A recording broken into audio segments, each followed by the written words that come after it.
Hi all, welcome back. ന്യൂസിലൻഡിലെ student visa application പ്രോസസ്സിനെ പറ്റി സംസാരിച്ചുകൊണ്ട് ഞാനൊരു വീഡിയോ ഇട്ടിരുന്നല്ലോ. കോഴ്സ് സെലക്ട് ചെയ്യുന്നത്, അതുപോലെ തന്നെ കോഴ്സ് സെലക്ട് ചെയ്യുമ്പം ശ്രദ്ധിക്കേണ്ട കാര്യങ്ങൾ, യൂണിവേഴ്സിറ്റി പോളിടെക്നിക്സ് തമ്മിലുള്ള ഡിഫറൻസ് എന്താണ്, അതുപോലെ എന്തൊക്കെ ഡോക്യുമെന്റ്സ് വേണം, ഇങ്ങനത്തെ കാര്യങ്ങളൊക്കെയാണ് ഞാൻ മുന്നത്തെ വീഡിയോയിൽ പറഞ്ഞിട്ടുണ്ടായിരുന്നത്. ഈ ഒരു വീഡിയോയിൽ ഞാൻ സംസാരിക്കാൻ പോകുന്നത് നമ്മൾ കോഴ്സിന് അപ്ലൈ ചെയ്ത് കഴിഞ്ഞ് നമുക്ക് ഓഫർ ലെറ്റർ കിട്ടും.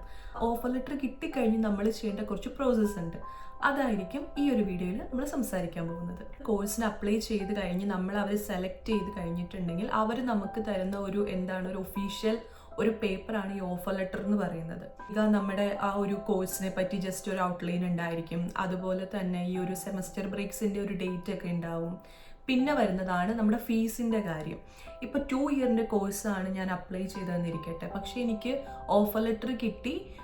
ഈ കോഴ്സിന് ഞാൻ എൻറോൾ ആവാൻ എനിക്ക് എലിജിബിലിറ്റി ഉണ്ട്, ഞാൻ എലിജിബിൾ ആണെന്നുള്ള രീതിയിൽ എനിക്ക് ഓഫർ ലെറ്റർ കിട്ടി. കോഴ്സിൻ്റെ കാര്യം പറയുകയാണെങ്കിൽ എൻ്റെ 1.5 ഇയർ കോഴ്സാണ്. അപ്പം മിക്ക 1.5 ഇയർ കോഴ്സിനും ഇവിടെ സംഭവിക്കുന്നതെന്ന് വെച്ചിട്ടുണ്ടെങ്കിൽ 1.5 ഇയറിലെ ഫീസ് അടയ്ക്കാൻ ഇവർ പറയാറുണ്ട്. പക്ഷേ എൻ്റെ കേസിൽ എൻ്റെ അടുത്ത് 1 ഇയറിലെ ഫീസ് അടയ്ക്കാനാണ് പറഞ്ഞത്. അപ്പോൾ ആ ഒരു 1 ഇയറിലെ ഫീസ് എത്രയാണ്, അതിൽ ഇൻഷുറൻസ് വരുന്നുണ്ട്, പിന്നെ അതുപോലെ എൻറോൾമെൻറ്റ് ഫീസ് അത് നോൺ റീഫണ്ടബിൾ ആണ്. നോൺ റീഫണ്ടബിളും അതുപോലെ 1 ടൈം നമ്മൾ അടച്ചാൽ മതി. ഇപ്പോൾ 2 ഇയറിലെ കോഴ്സാണെങ്കിൽ 2 ഇയറിലോട്ടും ആ ഒരു എൻറോൾമെൻറ്റ് ഫീസ് നമ്മൾ ഒറ്റ തവണ അടച്ചാൽ മതി. അപ്പോൾ ഇത്രയൊക്കെ ഫീസ് ആയിരിക്കും വരുന്നത്. അതെല്ലാം കൂടി ടോട്ടൽ അവർ എഴുതിയിട്ടുണ്ടായിരിക്കും. ഓഫർ ലെറ്റർ കിട്ടിക്കഴിഞ്ഞാൽ നെക്സ്റ്റ് സ്റ്റെപ്പ് എന്ന് പറയുന്നത് നമ്മൾ വിസയ്ക്ക് അപ്ലൈ ചെയ്യലാണ്. വിസയ്ക്ക് അപ്ലൈ ചെയ്യണമെങ്കിലോ അല്ലെങ്കിൽ നമ്മൾ ഫസ്റ്റ് തന്നെ ചെയ്യേണ്ട കാര്യമാണ് നമ്മുടെ ഫണ്ട് റെഡിയാക്കുക എന്നുള്ളത്. ഇപ്പം ന്യൂസിലൻഡിനെ സംബന്ധിച്ചിടത്തോളം സ്റ്റുഡൻസ് ആയിട്ട് വരുന്ന എനിക്ക് തോന്നുന്നു മോസ്റ്റ് ഓഫ് ദി സ്റ്റുഡൻസും ലോണാണ്, എഡ്യൂക്കേഷൻ ലോണാണ് എടുക്കുന്നത്.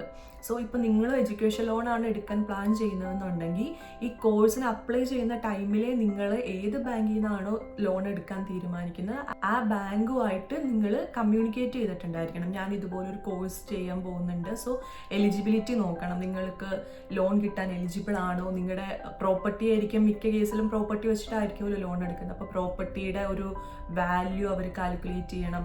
അതുപോലെ തന്നെ കുറേ നമ്മുടെ പ്രോപ്പർട്ടി റിലേറ്റഡ് ഡോക്യുമെന്റ്സ് ഒക്കെ നമുക്ക് റെഡിയാക്കാനുണ്ട്. ആധാരം, മുന്നാധാരം കൂടാതെ വേറെയും ഡോക്യുമെന്റ്സ് ഒക്കെ, ഇപ്പോൾ തൻ്റെ പേര്, പൊസഷൻ സർട്ടിഫിക്കറ്റ്, ഒരുപാട് പേപ്പർ വർക്കുകൾ വരുന്നുണ്ട്. സോ നിങ്ങൾ കോഴ്സിന് അപ്ലൈ ചെയ്യുന്ന ടൈമിൽ തന്നെ ബാങ്കുമായിട്ട് കമ്മ്യൂണിക്കേറ്റ് ചെയ്തിട്ട് എന്തൊക്കെ പേപ്പേഴ്സ് റെഡിയാക്കണോ അതെല്ലാം റെഡിയാക്കാൻ തുടങ്ങിക്കോളുക. ബിക്കോസ് നമ്മൾ ഇപ്പോൾ ഗവൺമെൻറ് പേപ്പേഴ്സ് ഒക്കെ ആകുമ്പോൾ ടൈം എടുക്കും. ഇപ്പോൾ കിട്ടാനാണെങ്കിൽ മിനിമം 1 വീക്കൊക്കെ വേണ്ട പേപ്പേഴ്സ് വേണം. സോ അത് ആദ്യമേ റെഡിയാക്കിക്കൊള്ളുക. അതുപോലെ തന്നെ ബാങ്കുമായിട്ട് പ്രോപ്പർ കമ്മ്യൂണിക്കേഷൻ ഉണ്ടായിരിക്കുക. ബിക്കോസ് ബാങ്കിൽ നിന്നാണ് നമുക്ക് ഡിലേ വരാൻ ചാൻസ് ഉള്ളത്. സോ ഓഫർ ലെറ്റർ കിട്ടിക്കഴിഞ്ഞിട്ടുണ്ടെങ്കിൽ ഉടനെ തന്നെ വിസയ്ക്ക് നമുക്ക് അപ്ലൈ ചെയ്യണമെങ്കിൽ നമ്മുടെ ഫണ്ട് റെഡി ആയിരിക്കണം. സോ ആ ഒരു ടൈമിൽ അവർ ഏകദേശം നമ്മുടെ ഒരു ഫീസ്, നമുക്ക് കോഴ്സിൻ്റെ ഡീറ്റെയിൽസ് നോക്കുമ്പോൾ നമുക്കറിയാമല്ലോ ഇത്രത്തോളമാണ് എൻ്റെ ഫീസ് വരുന്നത്. സോ ആ ഒരു രീതിയിൽ അവരുമായിട്ട് കമ്മ്യൂണിക്കേറ്റ് ചെയ്യുക. അതുപോലെ തന്നെ നിങ്ങൾ ഏത് ബാങ്ക് ആണെന്ന് ആദ്യം തന്നെ ഡിസൈഡ് ചെയ്യുക കേട്ടോ. പല ബാങ്കിൽ വിളിച്ച് കമ്മ്യൂണിക്കേറ്റ് ചെയ്യുക, ഇൻട്രസ്റ്റ് റേറ്റ് നോക്കുക, അതുപോലെ സാങ്ഷൻ കിട്ടാൻ കുറച്ചുകൂടി എളുപ്പമുള്ള ബാങ്കുകളൊക്കെ നിങ്ങൾ തന്നെ ഡിസൈഡ് ചെയ്യുക. പല ബാങ്കിൽ കോൺടാക്ട് ചെയ്തിട്ട് ഡിസൈഡ് ചെയ്യുക. പിന്നെ വരുന്നൊരു കാര്യമാണ് നമ്മൾ ലോണിന് അപ്ലൈ ചെയ്തു. ഫോർ എക്സാമ്പിൾ എൻ്റെ ഒരു കോഴ്സ് ഫീ വരുന്നത് 40 lakhs ആണെന്ന് വയ്ക്കുക. അതും 2 ഇയറിലോട്ട് 40 lakh ആണെന്ന് ഇരിക്കട്ടെ.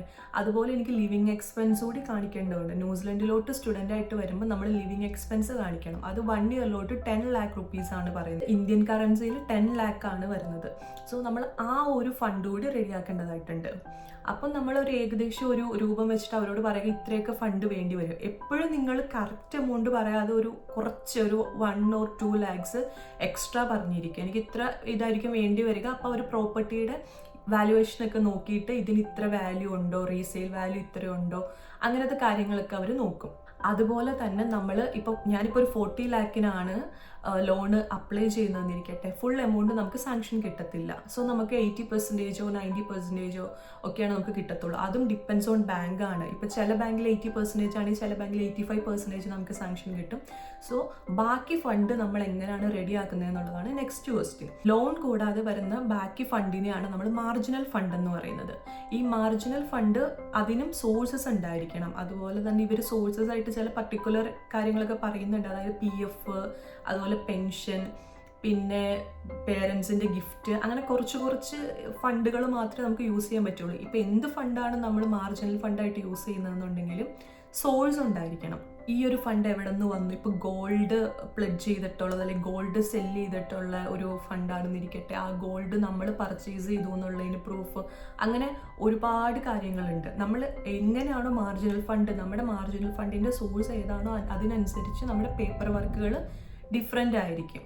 അതുപോലെ ഇപ്പോൾ മാർജിനൽ ഫണ്ട് എന്ന് പറയുന്നത് നമ്മുടെ സേവിങ്സ് ആണെന്നിരിക്കട്ടെ, അങ്ങനെ സേവിങ്സ് ആണെങ്കിൽ തന്നെ അത് എങ്ങനെ സേവ് ചെയ്തു, ഇപ്പോൾ സാലറിയിൽ നിന്നാണെങ്കിൽ ആ ഒരു സേവിങ് പാറ്റേൺ കാണിക്കാൻ വേണ്ടിയിട്ട് നമ്മുടെ ട്രാൻസാക്ഷൻ ഹിസ്റ്ററി നമ്മൾ കാണിക്കണം. പണ്ടൊക്കെ 6 months ട്രാൻസാക്ഷൻ ഹിസ്റ്ററി ആയിരുന്നെങ്കിൽ ഇപ്പോൾ അത് 3 months കാണിച്ചാലും ഓക്കെയാണ്.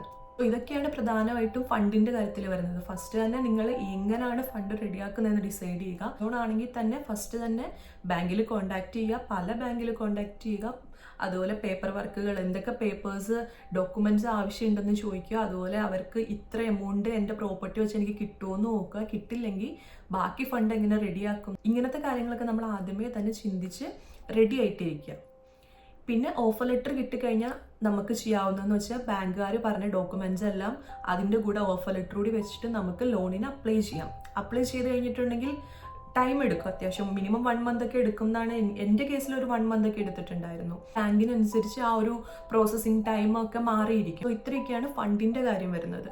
ഇനി ഓഫർ ലെറ്റർ കിട്ടിക്കഴിഞ്ഞിട്ടുണ്ടെങ്കിൽ നമ്മൾ ഓഫർ ലെറ്റർ കൊടുത്തു കഴിഞ്ഞിട്ടുണ്ടെങ്കിൽ ലോണിന് അവർ പ്രോസസ്സ് സ്റ്റാർട്ട് ചെയ്യും. ഇൻക്ലൂഡിങ് ലിവിങ് എക്സ്പെൻസ് നമുക്ക് 40 lakh ആണ് വേണ്ടതെന്നിരിക്കുക. സോ ഇപ്പോൾ 30 lakh ആണ് കോഴ്സ് ഫീ, അതുപോലെ 10 lakh ആണ് ലിവിങ് എക്സ്പെൻസ്. നമ്മൾ 40 lakhന് ബാങ്കിൽ അപ്ലൈ ചെയ്തു, അവർ ഇത്ര പെർസെൻറ്റേജ് സാങ്ഷൻ ആക്കി തന്നു. അപ്പോൾ ബാക്കി ഫണ്ട് നമ്മൾ മാർജിനൽ ഫണ്ട്, അതിൻ്റെ സോഴ്സ് ഞാൻ പറഞ്ഞ പോലെ തന്നെ ലെജിറ്റിമേറ്റ് സോഴ്സ് ആയിരിക്കുക. സോഴ്സ് ആണെങ്കിലും ഇപ്പോൾ സേവിങ്സ് ആണെങ്കിലും ഒരു നിങ്ങളുടെ കയ്യിൽ ബാങ്ക് ട്രാൻസാക്ഷൻ ഹിസ്റ്ററി അല്ലെങ്കിൽ നിങ്ങളുടെ ബാങ്ക് സ്റ്റേറ്റ്മെൻറ്റോ ഉണ്ടായിരിക്കണം. ഫണ്ട് റെഡി ആയി കഴിഞ്ഞാൽ പിന്നെ നമ്മൾ ചെയ്യുന്നത് വിസയ്ക്ക് അപ്ലൈ ചെയ്യുകയാണ്. സോ വിസയ്ക്ക് അപ്ലൈ ചെയ്യുമ്പം എന്തൊക്കെ ഡോക്യുമെൻറ്റ്സ് വേണം എന്നുള്ളത് ഞാൻ ലിസ്റ്റ് ആയിട്ട് നിങ്ങളുടെ അടുത്ത് പറയാം. സോ നമ്മൾ സ്റ്റുഡൻറ്റ് വിസയ്ക്ക് അപ്ലൈ ചെയ്യുന്ന സമയത്ത് എന്തൊക്കെ ഡോക്യുമെൻറ്റ്സ് സബ്മിറ്റ് ചെയ്യണം, അതുപോലെ എന്തൊക്കെ ക്രൈറ്റീരിയാസ് ഉണ്ട്, അങ്ങനത്തെ കാര്യങ്ങളൊക്കെ ചെക്ക് ചെയ്യണമെന്നുണ്ടെങ്കിൽ ഇമിഗ്രേഷൻ ന്യൂസിലൻഡ് എന്ന് പറഞ്ഞിട്ടൊരു വെബ്സൈറ്റ് ഉണ്ട്. അതിൽ കയറിയിട്ട് എക്സ്പ്ലോർ വിസാസ് എന്ന് പറഞ്ഞിട്ടൊരു ഓപ്ഷൻ കാണും. അതിൽ ക്ലിക്ക് ചെയ്ത് സ്റ്റുഡൻറ്റ് വിസ, അതുപോലെ തന്നെ എത്ര നാൾ നിങ്ങളിവിടെ സ്റ്റേ ചെയ്യുന്നുണ്ട്, ഐ മീൻ എത്ര ഇയർ കോഴ്സാണ്, ആ ഒരു ഡ്യൂറേഷൻ, പിന്നെ നമ്മുടെ കൺട്രി ഏതാണ്. അപ്പോൾ നമ്മൾ ഇന്ത്യ എന്ന് അവിടെ ടൈപ്പ് ചെയ്ത് കൊടുക്കുമ്പോൾ നമുക്ക് അതിൽ തന്നെ ഫീ പേയിങ് സ്റ്റുഡൻറ്റ് വിസ എന്ന് പറഞ്ഞിട്ടൊരു ഓപ്ഷൻ വരും. അത് ക്ലിക്ക് ചെയ്ത് കഴിഞ്ഞിട്ടുണ്ടെങ്കിൽ നമുക്ക് അതിൽ കാണാൻ പറ്റും എന്തൊക്കെ ഡോക്യുമെൻറ്റ്സ് ആണ് സബ്മിറ്റ് ചെയ്യേണ്ടതെന്നുള്ളത്. ഫസ്റ്റ് തന്നെ നമുക്ക് എല്ലാവർക്കും അറിയുന്ന പോലെ പ്രൂഫ് ഓഫ് ഐഡൻറ്റിറ്റി ആണ്. അതിന് നമ്മൾ നമ്മുടെ പാസ്പോർട്ടാണ് അവിടെ സബ്മിറ്റ് ചെയ്യേണ്ടത്. ഇപ്പോൾ പാസ്പോർട്ട് സബ്മിറ്റ് ചെയ്യുന്ന ടൈമിൽ ശ്രദ്ധിക്കേണ്ട ഒരു കാര്യമാണ്, ഇപ്പോൾ നിങ്ങൾക്ക് ഓഫർ ലെറ്റർ വന്നപ്പോൾ ഞാൻ പറഞ്ഞല്ലോ, ഓഫർ ലെറ്ററിൽ നിങ്ങൾ എത്ര നാളത്തേക്കുള്ള ഫീസ് അടയ്ക്കണം. ഇപ്പോൾ 2 year കോഴ്സിൽ 1 year ഫീസാണോ, അതുപോലെ 1.5 year കോഴ്സിൽ 1 year ഫീസ് ആയിരിക്കും ചിലപ്പോൾ അടയ്ക്കാൻ പറഞ്ഞിട്ടുണ്ടായിരിക്കുക. അപ്പോൾ നിങ്ങളുടെ ഒരു സ്റ്റേയുടെ പീരീഡ് എന്ന് പറയുന്നത് 1 year ആയിരിക്കും. ബിക്കോസ് നമുക്ക് എത്ര നാളത്തേക്കുള്ള ഫീസാണോ നമ്മൾ അടയ്ക്കുന്നത് അത്രയും നാളത്തേക്കുള്ള വിസയാണ് നമുക്ക് കിട്ടത്തുള്ളൂ. സോ നമ്മൾ 1 year ഫീസ് അടയ്ക്കുന്നതുകൊണ്ട് തന്നെ നമ്മുടെ ഒരു ഡ്യൂറേഷൻ ഓഫ് സ്റ്റേ എന്ന് പറയുന്നത് 1 year ആയിരിക്കും. അപ്പം നമ്മൾ പ്രൂഫ് ഓഫ് ഐഡൻറ്റിറ്റി സബ്മിറ്റ് ചെയ്യുന്ന ടൈമിൽ നമ്മൾ ആ ഒരു 1 year, ഇപ്പം ഞാൻ ഇന്നാണ് വിസയ്ക്ക് അപ്ലൈ ചെയ്യുന്നത്, അപ്പോൾ എൻ്റെ പാസ്പോർട്ടിൽ പ്രൂഫ് ഓഫ് ഐഡൻറ്റിറ്റി ആയിട്ട് ഞാൻ പാസ്പോർട്ടാണ് സബ്മിറ്റ് ചെയ്യുന്നത്. സോ ആ ഒരു ടൈമിൽ അവർ പറയുന്നുണ്ട് നിങ്ങൾ ന്യൂസിലൻഡിൽ നിന്ന് തിരിച്ചു പോരുന്ന ടൈമിൽ അറ്റ്ലീസ്റ്റ് 3 months എങ്കിലും ആ പാസ്പോർട്ടിന് വാലിഡിറ്റി ഉണ്ടായിരിക്കണമെന്ന്. അതായത് ഈ ഒരു മന്ത് മെയ്യിൽ ഞാൻ അപ്ലൈ ചെയ്തു, നെക്സ്റ്റ് മെയ് വരെയാണ് എനിക്ക് വിസ കിട്ടിയത്. സോ ആ ഒരു നെക്സ്റ്റ് ഇയർ മെയ് ആകുമ്പം എൻ്റെ പാസ്പോർട്ടിന് അറ്റ്ലീസ്റ്റ് 3 months എക്സ്പയറി ഡേറ്റ് ഉണ്ടായിരിക്കണം. ഇപ്പോൾ ഇല്ലാന്നുണ്ടെങ്കിൽ, ഇപ്പോൾ നിങ്ങൾക്ക് ജനുവരി വരെയാണ്, ജനുവരി ആകുമ്പോഴത്തേക്ക് നിങ്ങളുടെ പാസ്പോർട്ട് എക്സ്പയർ ആവുമെങ്കിൽ നിങ്ങൾക്ക് ഡിസംബർ വരെയുള്ള വിസയായിരിക്കും കിട്ടുള്ളൂ. എൻ്റെ ഫ്രണ്ടിൻ്റെ കേസിൽ ഈ ഒരു ഇൻസിഡൻറ്റ് ഉണ്ടായിട്ടുണ്ട്. ബിക്കോസ് ഞങ്ങൾ സെയിം കോഴ്സാണ് ചെയ്യുന്നത്. ഞാൻ ഫീസ് അടച്ചത് വെച്ചിട്ട് എനിക്ക് മാർച്ച് വരെയുള്ള വിസയാണ് കിട്ടിയത്. ബട്ട് ആൾക്ക് ഡിസംബർ വരെയുള്ള വിസയുള്ളൂ. ബിക്കോസ് ആളുടെ പാസ്പോർട്ട് ജനുവരിയിൽ എക്സ്പയർ ആകും. സോ നിങ്ങൾ അപ്ലൈ ചെയ്യുന്ന ടൈമിൽ അത് ശ്രദ്ധിക്കുക. പിന്നെ രണ്ടാമത്തെ കാര്യമാണ് ഹെൽത്ത് എന്ന് പറയുന്നത്. ഓക്കെ, ഇനി നമ്മൾ വിസയ്ക്ക് അപ്ലൈ ചെയ്യുന്ന സമയത്ത് നമ്മൾ മെഡിക്കൽ സർട്ടിഫിക്കറ്റ്, അതുപോലെ ചെസ്റ്റ് എക്സ്റേയുടെ സർട്ടിഫിക്കറ്റ് ഒക്കെ സബ്മിറ്റ് ചെയ്യേണ്ടതായിട്ട് വരുന്നുണ്ട്. അതിനും ചില ക്രൈറ്റീരിയാസ് ഉണ്ട് കേട്ടോ. നിങ്ങൾ 6 months ആണ് ന്യൂസിലൻഡിൽ നിൽക്കുന്നുണ്ടെന്നുണ്ടെങ്കിൽ നിങ്ങൾക്ക് ഒന്നും സബ്മിറ്റ് ചെയ്യേണ്ട ആവശ്യമില്ല. എക്സ്റേയും വേണ്ട, അതുപോലെ മെഡിക്കലും വേണ്ട. അത് നിങ്ങൾ ആ ഒരു വെബ്സൈറ്റ് നോക്കിയാൽ തന്നെ നിങ്ങൾക്ക് മനസ്സിലാവും. അതിൽ അവർ മെൻഷൻ ചെയ്തിട്ടുണ്ട്. നിങ്ങൾ 6 months to 12 months ആണ് നിങ്ങൾ ന്യൂസിലൻഡിൽ നിൽക്കുന്നതെന്നുണ്ടെങ്കിൽ നിങ്ങൾ ചെസ്റ്റ് എക്സ്റേ സബ്മിറ്റ് ചെയ്യണം. അത് ഇപ്പം നമ്മുടെ നാട്ടിൽ എനിക്ക് തോന്നുന്നു ട്രിവാൻഡ്രം കിംസിൽ മാത്രമേ ഉള്ളൂ നമ്മുടെ മെഡിക്കലും ഒക്കെ എടുക്കുന്നത്, ചെസ്റ്റ് എക്സ്റേ ഇമിഗ്രേഷന് വേണ്ടിയിട്ടുള്ള കാര്യങ്ങളൊക്കെ ചെയ്യുന്നത്. സോ ഇപ്പം നിങ്ങൾ നാട്ടിൽ നിന്നാണ് വരുന്നതെന്നുണ്ടെങ്കിൽ ട്രിവാൻഡ്രത്ത് പോകുക. നിങ്ങൾ 6 മാസം തൊട്ട് 12 മാസം വരെ 1 ഇയർ വരെയാണ് നിൽക്കാൻ ഉദ്ദേശിക്കുന്നുണ്ടെങ്കിൽ ചെസ്റ്റ് എക്സ്റേ. ഇപ്പോൾ 1 ഇയർ കൂടുതലുള്ള വിസയാണ് നിങ്ങൾക്ക് കിട്ടിയത്. നിങ്ങളിപ്പം 1.5 ഇയർ കോഴ്സ് എടുത്തു, 1.5 ഇയറിലെ ഫീയും പേ ചെയ്തിട്ട് നിങ്ങൾക്ക് 1.5 ഇയർ വിസ കിട്ടിയിട്ടുണ്ടെങ്കിൽ നിങ്ങൾ മെഡിക്കൽ എടുക്കേണ്ടി വരും.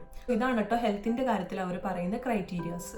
നെക്സ്റ്റ് വരുന്നതാണ് നമ്മുടെ ക്യാരക്ടർ. അതായത് ക്യാരക്ടർ എന്ന് പറയുമ്പോൾ നമ്മൾ പോലീസ് ക്ലിയറൻസ് സർട്ടിഫിക്കറ്റ് സബ്മിറ്റ് ചെയ്യണം. ഇതിന് വേണ്ടിയിട്ട് നിങ്ങൾക്ക് ചെയ്യാൻ പറ്റുന്നതെന്ന് വെച്ചാൽ നമ്മൾ പാസ്പോർട്ടിന് അപ്ലൈ ചെയ്യില്ലേ, ആ സെയിം വെബ്സൈറ്റിൽ കയറിയിട്ട് ഇതുപോലെ PCC എന്ന് പറഞ്ഞ ഓപ്ഷൻ ഉണ്ടാവും. അതിൽ കയറി അപ്ലൈ ചെയ്യുക, ഡേറ്റ് എടുക്കുക, അതുപോലെ സെൻറ്റർ എടുക്കുക. അതിന് ചെറിയ എന്തൊരു എമൗണ്ടേ വരുന്നുള്ളൂ. അത് കഴിഞ്ഞിട്ട് ആ പറയുന്ന ഡേറ്റിൽ നിങ്ങൾ സെലക്ട് ചെയ്ത ആ ഒരു സെൻറ്ററിൽ നിങ്ങൾ പോവുക, നിങ്ങളുടെ വെരിഫിക്കേഷൻ കംപ്ലീറ്റ് ചെയ്യുക. ആ ടൈമിൽ ആധാർ കാർഡ്, പാസ്പോർട്ട് മാത്രം മതി എന്നാണ് എൻ്റെ ഒരു ഓർമ്മ. സോ രണ്ടിൻ്റെയും കോപ്പി എടുത്തിട്ട് പോവുക, ഒറിജിനലും കൊണ്ടുപോവുക. ആ ടൈമിൽ അവർ നമ്മൾ ജസ്റ്റ് വെരിഫിക്കേഷൻ പോലെ നമ്മൾ എന്തിനാണ് ന്യൂസിലൻഡിൽ പോകുന്നത്, എത്ര നാൾ സ്റ്റേ ചെയ്യുന്നുണ്ട്, അങ്ങനത്തെ കാര്യങ്ങളൊക്കെ അവിടെ വെച്ച് ചോദിക്കും. പിന്നീട് പാസ്പോർട്ട് വെരിഫിക്കേഷൻ പോലെ തന്നെ പോലീസ് ഓഫീസേഴ്സ് വരും, വെരിഫൈ ചെയ്യും. പിന്നീട് ബൈ പോസ്റ്റ് നമുക്ക് PCC നമുക്ക് കിട്ടും, വീട്ടിൽ അയച്ചു തരും അവർ. സോ അങ്ങനെ നമുക്ക് PCC കിട്ടും. ആ ഒരു സർട്ടിഫിക്കറ്റും നമ്മൾ വിസയ്ക്ക് അപ്ലൈ ചെയ്യുന്ന സമയത്ത് മസ്റ്റായിട്ടും സബ്മിറ്റ് ചെയ്യേണ്ട ഒന്നാണ്.